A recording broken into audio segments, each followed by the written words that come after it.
We live in an insanely beautiful place in the Lake District, UK. My name's Henry Brooks. I'm trained originally as a landscape architect.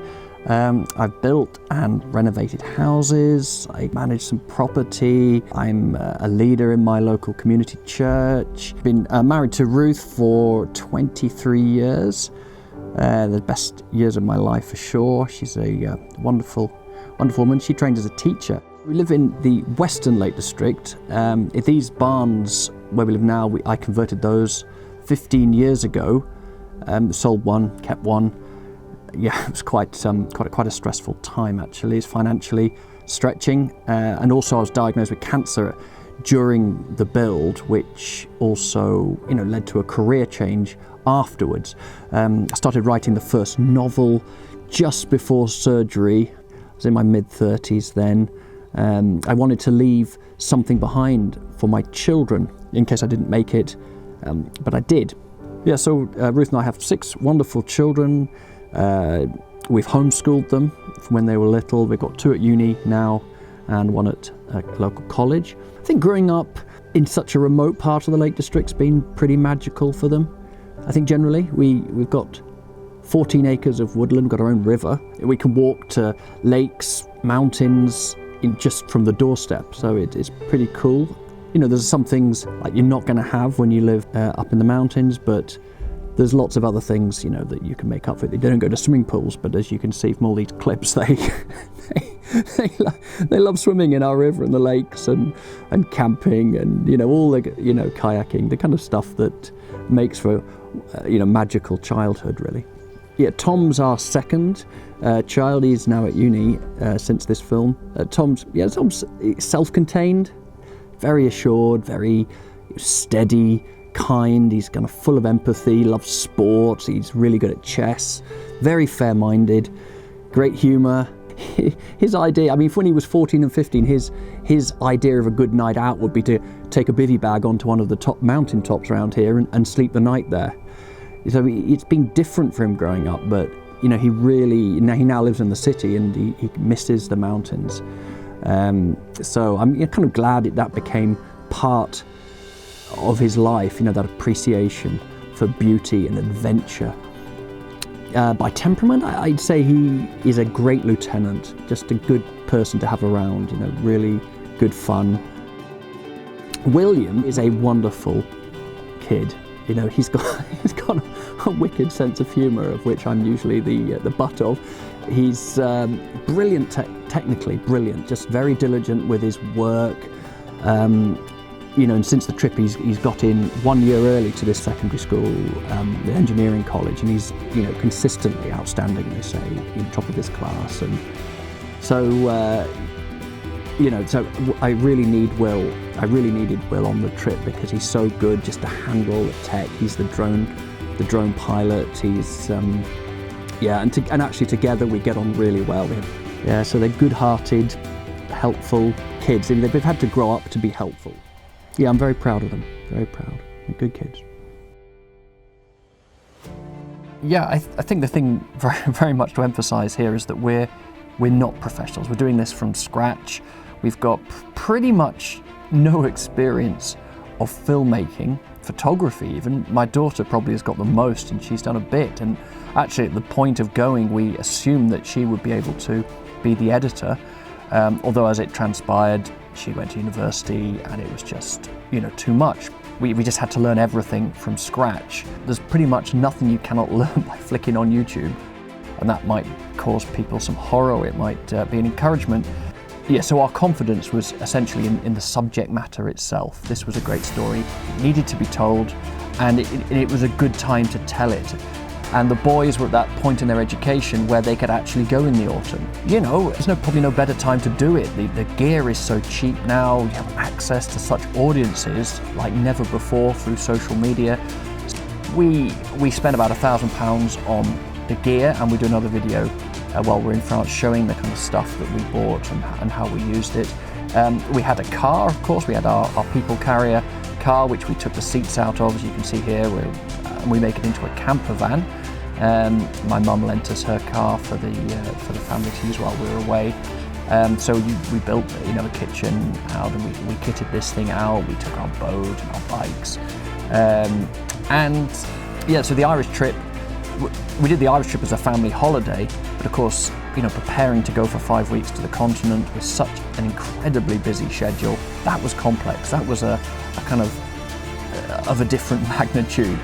And sometimes you get to a point where you may not have everything, but you've got to go with what you've got. You've got to, if you can't find a way, you've got to make one. And so that's what we're doing here.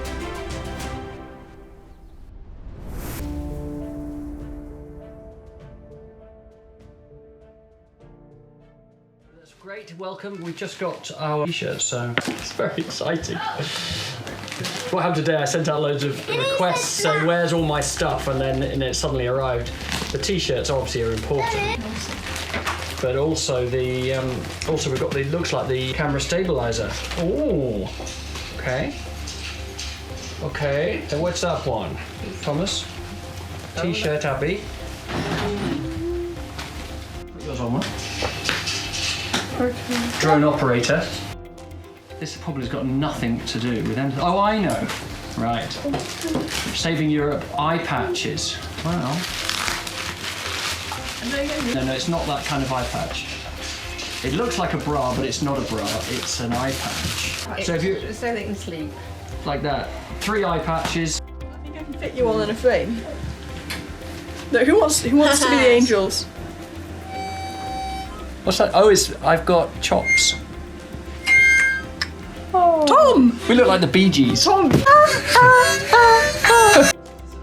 hand stabilizer. We sent off one to China to a particular firm, and they didn't send it. So this is the replacement, and we were like 4 days from leaving, so I was getting very, very worried. I thought, we're about to spend so much time and energy doing this film.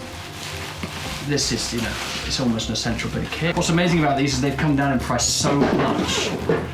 In fact, if I bought this, I think direct from Hong Kong, we could have got it for 75. Ooh. Ooh. Ooh.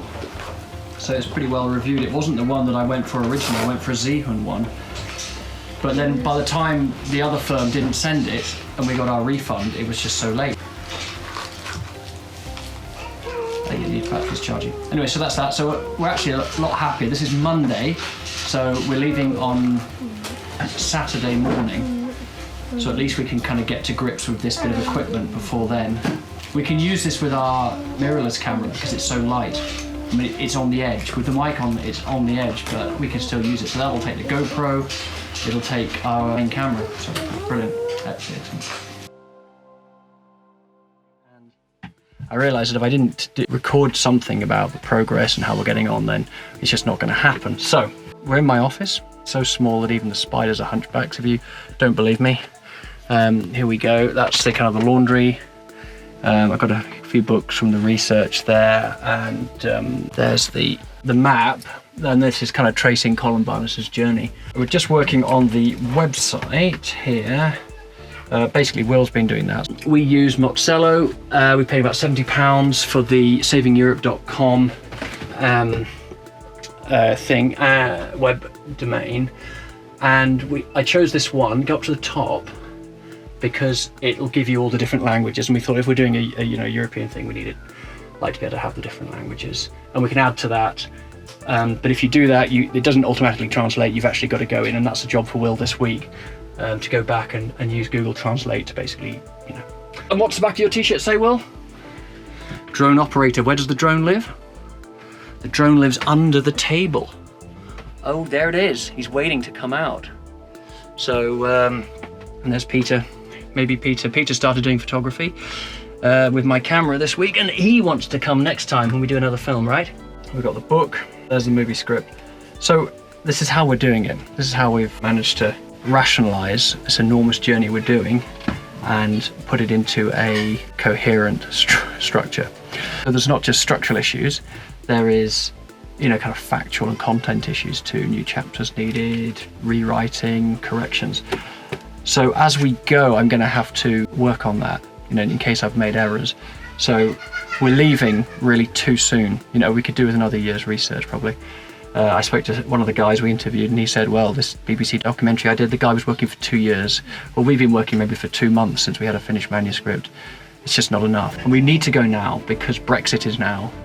Right now, it's like we're in September, beginning of September. It's incredibly tense. Every news article, as it's finally dawning. And I just need to we need to get out there now before next spring to film this. So September's the obvious time for camping and travel and weather.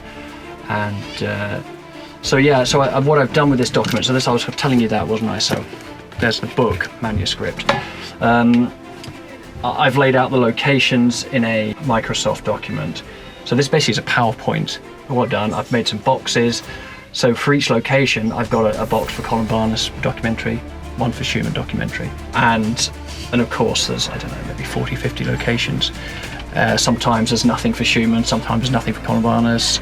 But I've not been able to put a script together, but I've just put down the information, to like copied and pasted text out of the book. So that's how I've done it. And then really, as we arrive on locations, I'm going to have to just scan it the night before, highlight a few things, and just hopefully wing it. It's not ideal, I must say, for documentary storytelling. If anyone else is out there wanting to do this, you're better knowing what you're going to shoot before you go, and then you haven't got to shoot everything. Then you don't. So it's less stress. So more work up front means less stress post as well for the editor. So there's that. I'm doing an Excel spreadsheet with all the days, locations, amount of hours, how much driving that day, address for contacts. For example, here's the Cope Palace in Geneva. I've got the guy's address, so he's expecting us, but I just make sure I can call him on the day. And we've had some great news, like even in the last week, from the Adenauer house, which was Adenauer's home during the war. Schumann's house, there's a guy there who's just been really helpful, Laurent Thunher, and so we've got a professor at Adenauer's house to film, and also the European Union, one of the press officers at the House of European History, this big museum, so they're going to let us film there. So that's great. And actually, I notice he's the press officer for part of the Parliament too, so I'm just asking him now, look, can we film in the Parliament too? Not heard back. So it's only Monday afternoon. So yeah, we're just sort of getting there, and so let's just keep going. Oh, cup of tea. Thank you, darling. That's my shampoo going in. So just getting that last bit of mowing done. So we've still got quite a bit to do. Got the boat, quite a bit to do. I've not even packed my stuff yet, and we're leaving tomorrow. I'm going to get this all straightened up, and then I'll show you around how we've done it. Some people playing. It's really very much the end of the summer now, and well, we'll be going back down to the continent where it's going to be summer again, I suppose. Let's just go in and see. It's been a manic kind of day. There's Tom. Don't get stuff on that t-shirt, Tom. We need it clean tomorrow. So yeah, so that's that. We just got to get cleaned up. Bath, bed. I need to connect up the gas and check if that works. Matches, yeah, matches, yeah. Okay, fine. Good.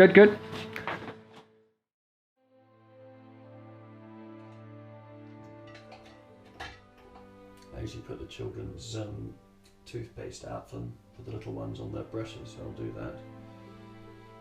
I have not been away from home from them for so long.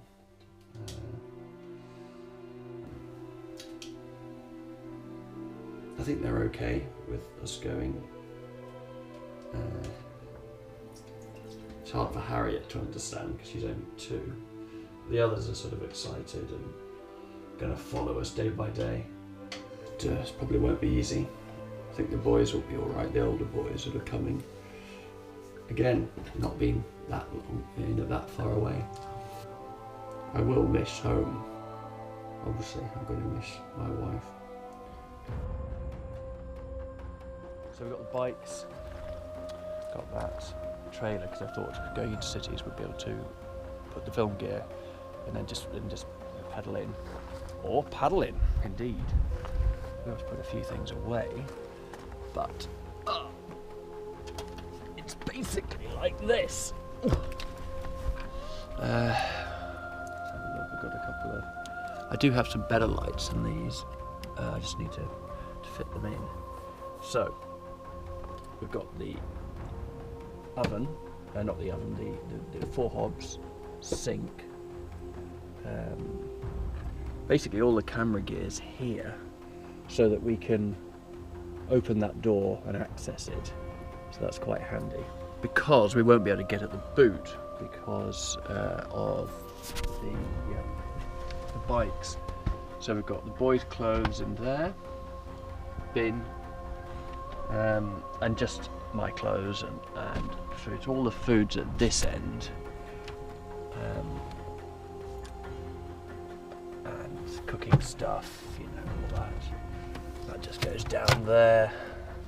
That just stops that coming open. And there's more kind of things like medical kit, and all the food's in a box just here. We just pull that out.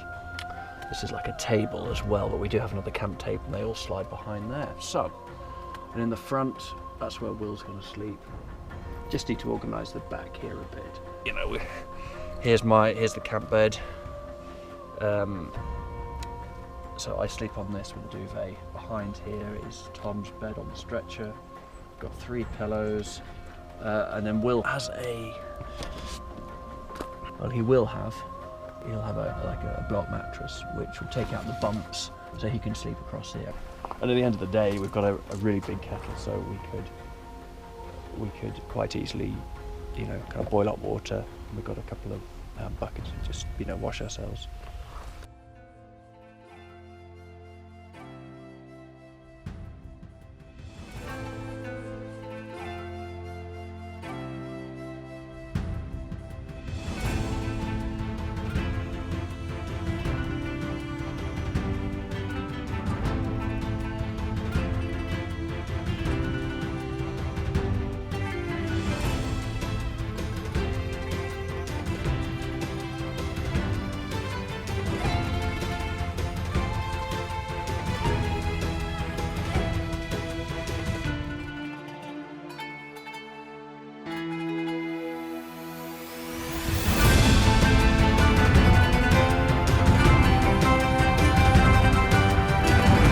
So join us next time on Saving Europe as we see these Irish emigres establish their first 3 monastic startups near the Vosges Mountains, and also begin to lock horns with a Dark Age dynasty that frankly makes the Sopranos or Game of Thrones clans appear anemic. All this and more next time on Saving Europe.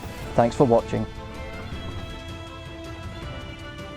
And do let me know what you liked, what you didn't like, what you'd like to see more of. Just drop them in the comments section. Also, if you find this content helpful, please help me by subscribing to the channel. Remember also that this journey was part of the research for a book which uses the lives of Columbanus and Schumann as an analytical lens to view the course of Western civilization. Do follow the links below to find out more. Thanks for watching.